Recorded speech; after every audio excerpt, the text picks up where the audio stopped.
Good morning, welcome back students. Last day we have discussed the very important topic globalization and its relations with market. But I think that one class is not enough for the globalization. So today again I want to discuss more about globalization. That globalization, according to sociologists, is an ongoing process that involves interconnected changes in the economic, cultural, social, and political sphere of society. As a process, it involves the ever increasing integration of these aspects between nations, between regions, between communities, and even seemingly isolated places. In terms of economy, globalization refers to the expansion of capitalism to include all places around the world into one globally integrated economic system. Now, culturally, it refers to the global spread and integration of ideas, values, norms, behavior, and ways of life. Politically, it refers to the development of forms of governance that operate at the global scale, whose policies and rules cooperative nations are expected to abide. These three core aspects of globalization are fueled by technological development. Yes, of course, without technological development or without the information communication development, we cannot be a part or portion of globalization, because the development of global integration of communication of technologies and the global distribution of media is a good effects of the communication technologies. Now it's a view of sociologist like William Robinson. He said that globalization is a process that began with the creation of the capitalist economy. Okay, I hope everyone knows what is the capitalist economy or what is the capitalism, which formed connections between distant regions of the world as far back as the Middle Ages. In fact, William Robinson has argued that because the capitalist economy is premised on growth and expansion, a globalized economy is the inevitable result of capitalism. From the earliest phase of capitalism onward, European colonial and imperial powers and later US imperialism created global economic, political, cultural, social connections around the world. But despite this, up until the mid of 20th century, the world economy was actually a complete or its complications or competing or cooperating the national economics. Trade was international rather than global. Okay, trade was international rather than global. From the mid 20th century on, the process of globalization intensified and quickened as national trade, production and finance regulations were indispensable part of the economic system. The globalization of the world, international economy, and of the political culture and structure was led by wealthy, powerful nations made rich by colonialism and imperialism, including the US, Britain, and many Western European countries. From the mid 20th century on, leaders of these nations created new global forms of governance that set the rules for cooperation within the new global economy.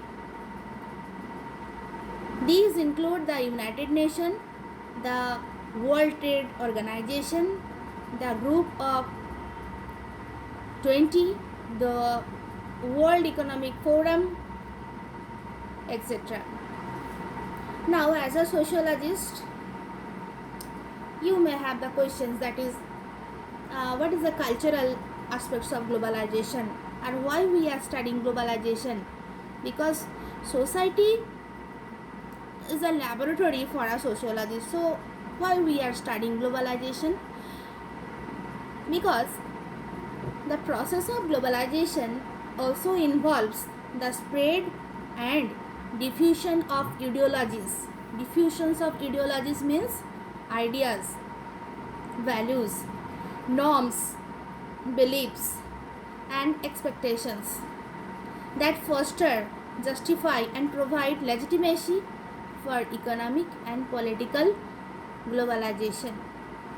History has shown that these are not neutral process and that it is ideologies from dominant nation that fuel and frame economic and political globalization.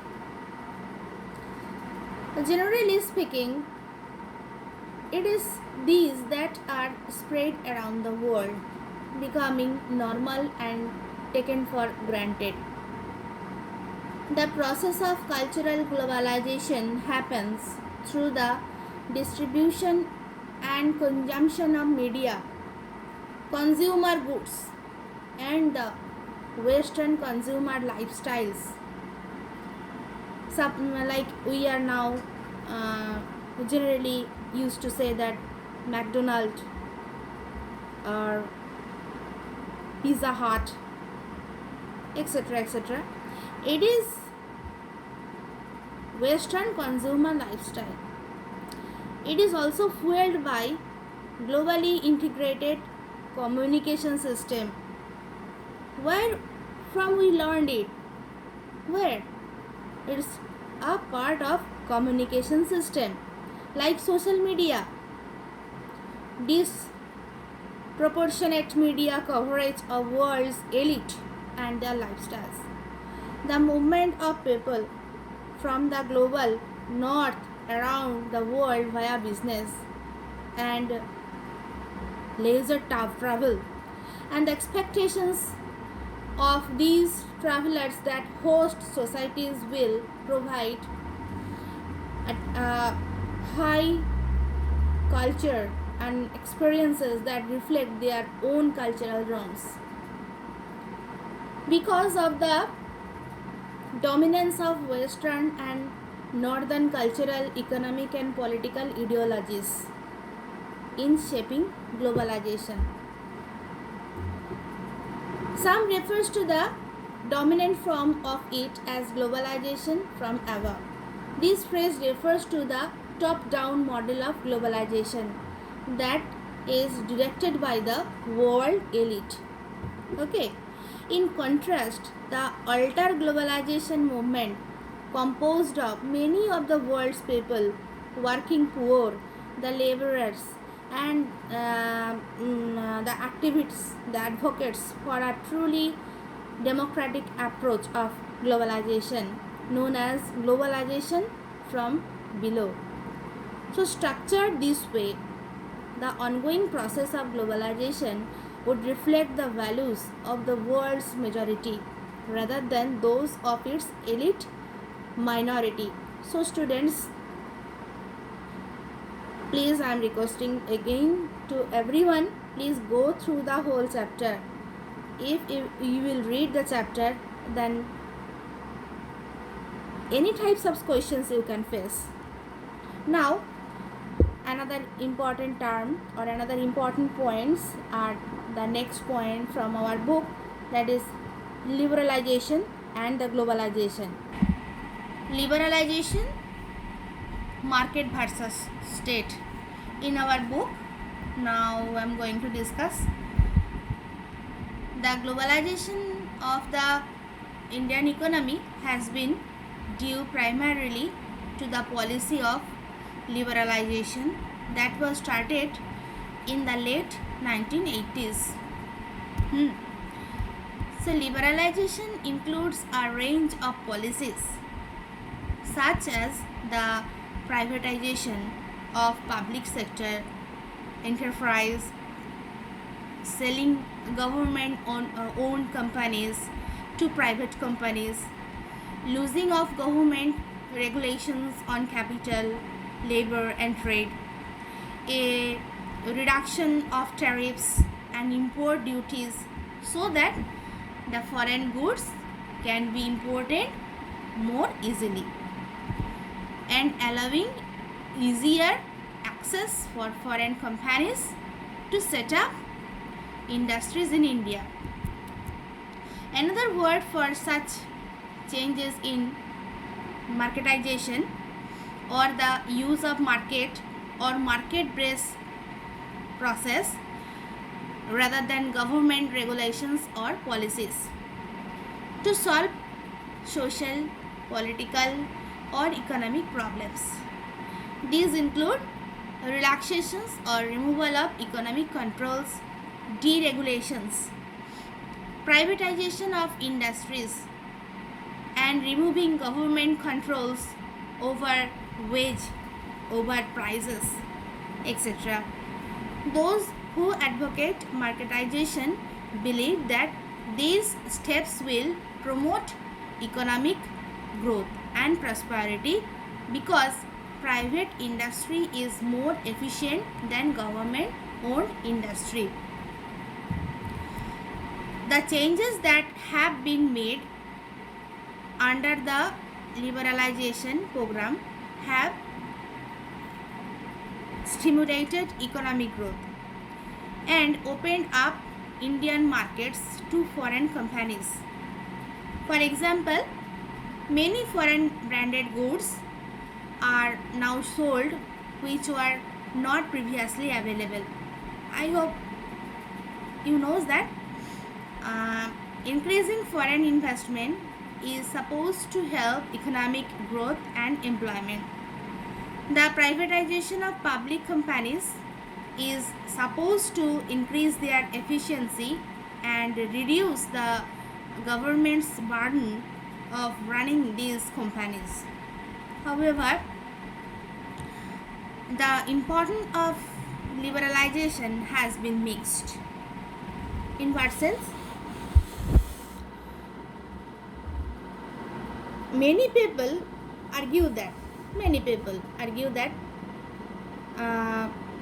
liberalization and globalization have had or will have a negative net impact on India.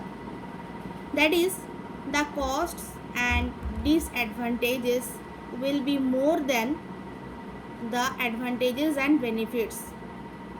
Some sectors of Indian industry like software and information technology IT or agriculture like fish, fruit, grain may benefit from access to a global market. But other sectors like automobiles, electronics, oil seeds will lose because they cannot compete with foreign producers. For example, Indian farmers are now exposed to competition from farmers in other countries because import of agricultural products is allowed. Further, Indian agriculture was protected from the world market by support prices and subsidize. Support prices helps to ensure a minimum income for farmers because they are the prices at which the government agrees to buy agricultural commodities. So students, last class I have already told you globalization is a very remarkable social change for our society, but basically the elite classes, basically the dominant class, or basically the advanced societies or advanced countries, they got the fruits of globalization. But those who are the poor, those who are unable to work, those who are the underdeveloped, still they remain the same position. So the relationship between the globalization and the market, many terms are came, that is the subsidies, commodities, consumption, consumer goods, liberalization. So all these are the part and parcel of the term globalization. So students, in this chapter what we have seen, the market in the time of colonial time, right? In the colonial time there was a market. It's a depends on exchange of goods and services, right? Not only the goods and services, it's an exchange of money, it's an exchange of ideas. But in the times of colonial period, people's thoughts that market as a point of social integrations. Market is a point for the development of oneself. He or she can develop herself on cultural side, political side, economic side, social side, everywhere. But after 1920s, the term globalization came, and globalizations changed the overall picture of the market system. So in this chapter what we have learned? We have seen that there are many different kinds of market in contemporary India, right?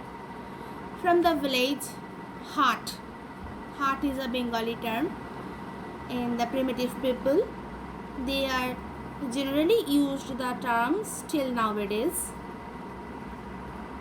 Village hut to the, it's changed to the virtual stock exchange, example Nasdaq. Okay, so these markets are themselves social institutions and are connected to other aspects of social structure such as caste, such as class, in various ways. In addition, we have learned that exchange has a social and symbolic significance. Okay, exchange has a social and symbolic significance that goes far beyond its immediate economic purpose. In the previous times, people, most of the times, they are learn different kinds of western things, or they are try to improve themselves, their activity from the market system, because in that time there was no internet, no computer, or no that type of advanced communication system. Moreover, the ways in which I can say that the ways in which goods and services are exchanged or circulate is rapidly changing due to the liberalization of the Indian economy and globalization. So I hope students you understood the effects of globalization. So there are many different ways and levels to which goods, services, cultural symbols, money and so on circulate from the local market in a village or town right up to a global trading network such as the Nasdaq. In today's rapidly changing world, it is important to understand how markets are being constantly transformed and the broader social economic consequences of these changes. So I hope students everyone you understood how the market is related to our society and how globalization is a prime factor to change the structure of the market system. That's all for today. Next day I will discuss about more from this chapter. Thank you.